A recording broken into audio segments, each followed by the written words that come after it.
brought to you by Silver Pumps.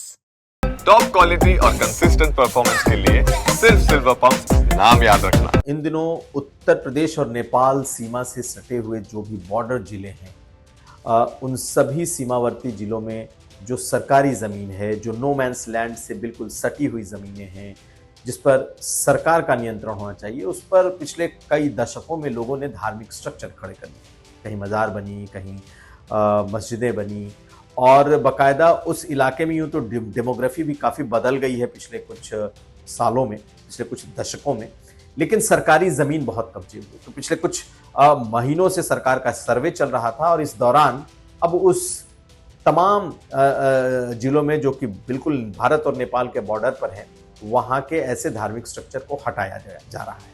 इसी दौरान एक ऐसी बात सामने आई जो आपको शायद मालूम भी ना हो। सरकार ने कई भूमिहीन ग्रामीणों को कई साल पहले जमीन पट्टे पर दिए थे। वो जमीन जो पट्टे पे दिए गए थे, उसमें दरअसल जीवन यापन और खेती के लिए थे। ऐसे में ही एक परिवार ने अपने उस पट्टे की जमीन पर 2 मस्जिदें बना दी। लोग वहां पर नमाज पढ़ने लगे। पूरी तरीके से ये सरकारी जमीन थी जिसे सिर्फ जीवन यापन के लिए दिया गया था। अब उसका सर्वे होता है। सरकार चूंकि सर्वे करा रही है, तो चारों तरफ सर्वे हो रहे हैं। उसमें पता ये चला कि जो जमीन उनको उनके जीवन यापन के लिए दिया गया था, उस पर इन्होंने मस्जिदें बना ली और आसपास के लोगों ने वहां पर नमाजें पढ़ना शुरू की।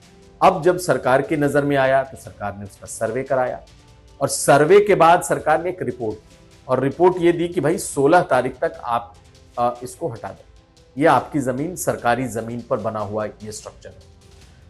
हुआ ये कि उस परिवार ने खुद से ही अब हटाना शुरू कर दिया, और इन दोनों जो स्ट्रक्चर थे, जो मस्जिदें हैं, वहाँ के लोग और उस परिवार ने, क्योंकि वो सरकारी ज़मीन थी, और उसे उन्होंने खुद से ही हटा दिया है।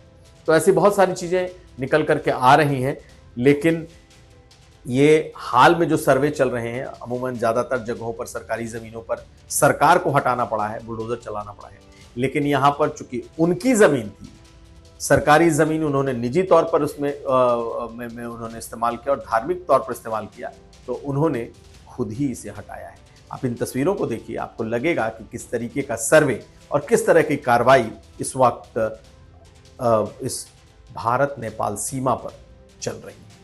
आपको हमारा ये वीडियो कैसा लगा, हमें लिखकर ज़रूर बताएं, और अगर वीडियो अच्छा लगे तो इसे लाइक करें, शेयर करें, और चैनल को सब्सक्राइब ज़रूर करें। धन्यवाद।